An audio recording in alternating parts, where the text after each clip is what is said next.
Éphésiens chapitre 3, un de mes passages probablement préférés. Ça, c'est dangereux quand on dit ça. Mais en fait, c'est un de mes livres préférés de la Bible. C'est un des livres préférés de ma grande bibliothèque, qui est la Bible. Pourquoi? Parce que ça nous parle des plans de Dieu. Des plans de Dieu qui sont infiniment plus grands que ce qu'on peut imaginer, qui sont au-delà de notre imagination. Les plans de Dieu qui sont une sagesse qu'on ne peut pas comprendre, qui est surnaturelle. Et j'ai, dans la dernière année, redécouvert un amour pour l'Église. Pas juste pour l'Église ici. Oui, j'ai un amour pour l'Église locale ici, mais j'ai redécouvert qu'est-ce que la Bible enseigne réellement sur la Bible. Et quand on comprend ça, quand on voit la beauté de qu'est-ce que Dieu a créé au travers de l'Église, on ne peut pas on peut être qu'émerveillé par ça. Donc, Éphésiens 3,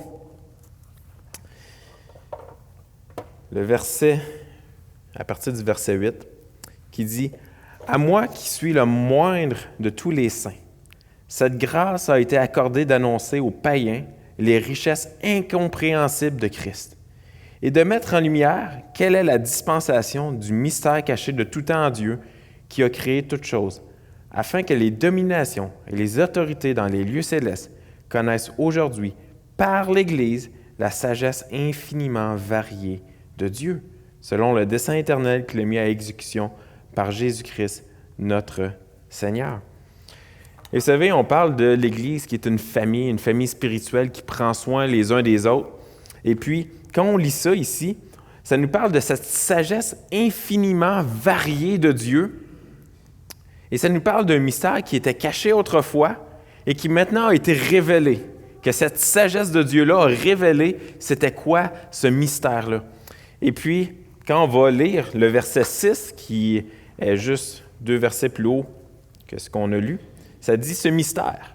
Il nous dit c'est quoi le mystère. Ce mystère, c'est que les païens, les non-juifs, sont co-héritiers, forment un même corps et participent à la même promesse en Jésus-Christ par l'Évangile. Il est en train de dire ici que le mystère qui était annoncé maintenant, qui révèle la sagesse infiniment variée de Dieu, c'est que les païens forment maintenant un seul corps à cause de Jésus-Christ, à cause de son Évangile. Je ne vous ferai pas tourner. Chapitre 2, verset 1 dit « Vous étiez morts par vos offenses et par vos péchés. » Il parle à l'Église d'Éphèse ici. « Vous étiez morts par vos offenses et par vos péchés. » Et le verset 13 du même chapitre 2 dit « Mais maintenant, en Jésus-Christ, vous qui étiez jadis éloignés, vous avez été rapprochés par le sang de Christ. Car il est notre paix, lui qui, des deux, n'en a fait qu'un et qui a renversé le mur de séparation, l'inimitié. » Paul est en train de dire ici, dans ce passage-là, qu'on était autrefois morts et que maintenant il nous a rendus vivants par le sang de Christ, qu'on est maintenant unis en Jésus-Christ. Il dit, mais maintenant, en Jésus-Christ, on est unis et qui a enlevé le mur de séparation. Et puis tout au long de cette lettre à Éphèse, Paul y parle des Juifs et des non-Juifs, des Grecs. Et comment qu'à cette époque-là, il y avait réellement un mur entre les deux. Les deux ne s'entendaient pas, les deux ne pouvaient pas se parler. Puis, dans l'Église d'Éphèse, qu'est-ce qui s'est passé? Dieu a décidé d'emmener toutes les nations en une Église. C'était son plan, c'était la sagesse infiniment variée de Dieu qui avait été annoncée autrefois par les prophètes et qui maintenant est accomplie. C'est que toutes les nations maintenant sont mises ensemble pour former une seule famille. Les Juifs et les non-Juifs, les Grecs qui ne s'entendaient pas, maintenant sont rendus dans la même Église. Ils sont rendus unis. Et vous savez, ce qui est formidable là-dedans, c'est que tout ça a un effet sur les dominations, sur les autorités. Ça a un effet sur tous les gens qui nous voient autour de nous. Et encore au-delà de ça, dans le surnaturel, les gens nous voient aller, des gens de toutes sortes de nations. On arrive de toutes sortes d'endroits. Alex nous a présenté des gens qui arrivent du Brésil. Et lui-même, Alex, arrive du Brésil. On a des gens qui arrivent de différents pays, qui viennent se joindre à nous, des gens de différentes langues, des gens de différentes personnalités. Ils viennent ici, on se regroupe en famille, en église. Et pourtant, on n'a pas grand-chose en commun. On n'a pas grand-chose en commun. Je suis certain qu'Alexandre, quand il est arrivé ici, Alexandre, vous le connaissez, c'est un gars chaleureux, un homme qui aime faire des câlins. Et nous, les Québécois, on est des hommes, souvent, les hommes québécois, on a des hommes qui n'aiment pas les câlins. On est plus froid, souvent, dans notre culture. Imaginez le choc que ça devait être quand il est arrivé au Québec. Mais comment que... Qu'est-ce que vous avez dit? Pour qui?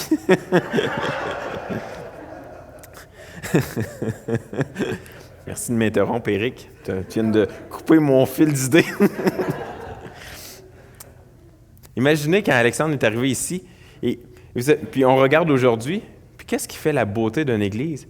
C'est que même si on n'a pas la même chaleur qu'Alexandre a emmené et Raphaël, même si on n'a pas les mêmes personnalités, même si on n'a pas les mêmes goûts, parce qu'on était autrefois morts dans nos péchés et que maintenant, on est unis parce que le sang de Christ nous a unis tous en une Église. C'est ce qui fait la beauté du mystère que Dieu a enfin révélé. C'est ce qui rend l'Évangile visible lorsque des gens n'ayant rien en commun sauf Christ sont unis, prennent soin les uns des autres, s'entraident de toutes sortes de manières, créent des liens d'amitié ensemble. C'est ce qui rend l'Évangile visible à tous ceux qui nous regardent. Et cette unité-là, elle est surnaturelle. C'est surnaturel parce que c'est Dieu qui a, dans sa sagesse infiniment variée, a créé l'Église.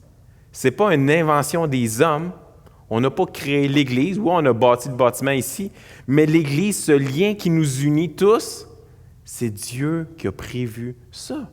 Il a prévu un peuple qui allait s'assembler et qui allait refléter qui il est, qui allait refléter l'Évangile, le sang de Christ mort qui nous unit tous.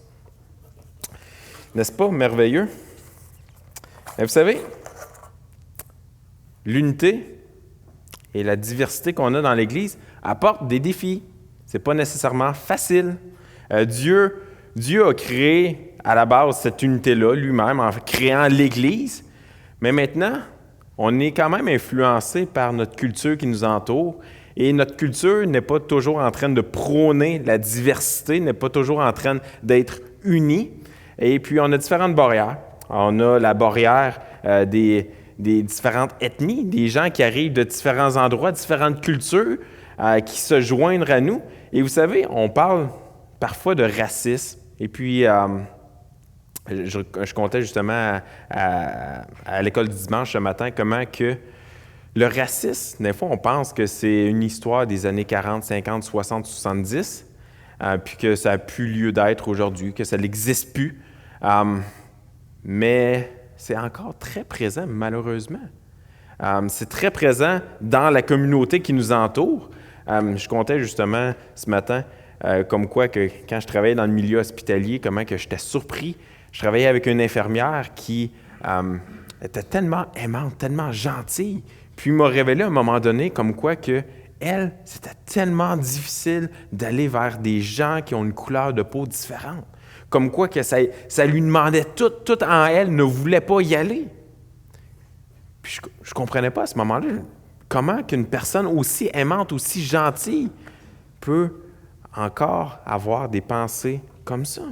Et vous savez, c'est encore très présent à l'extérieur. Et malheureusement, parfois, on est même influencé dans nos églises par ça.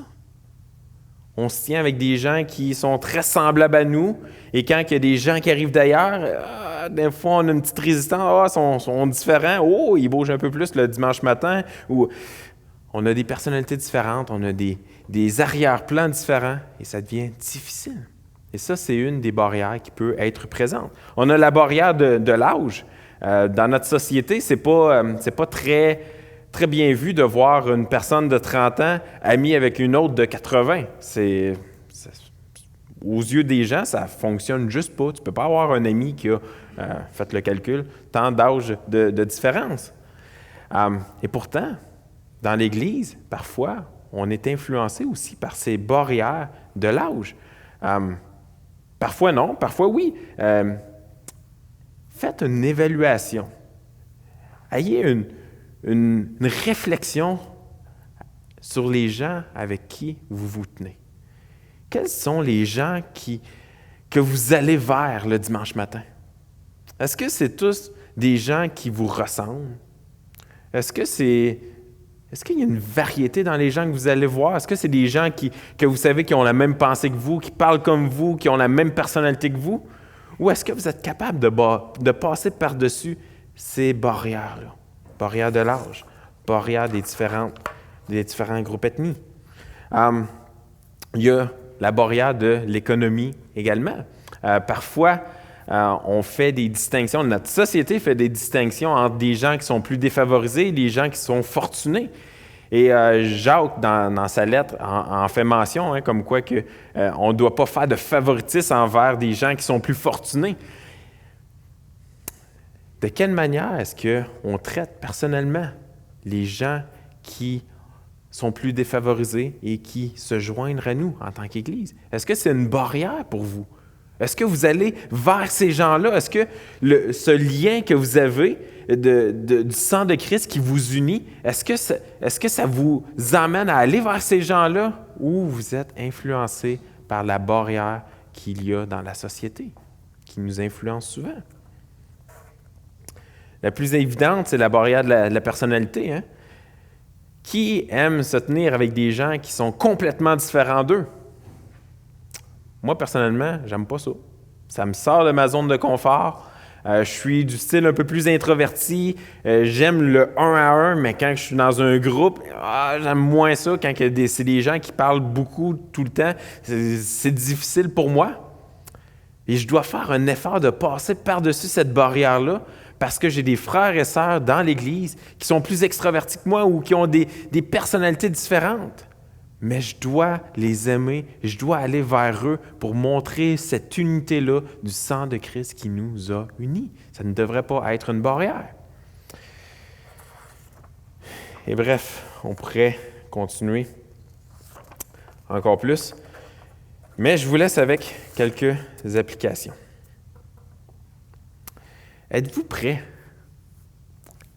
pour l'unité dans l'Église?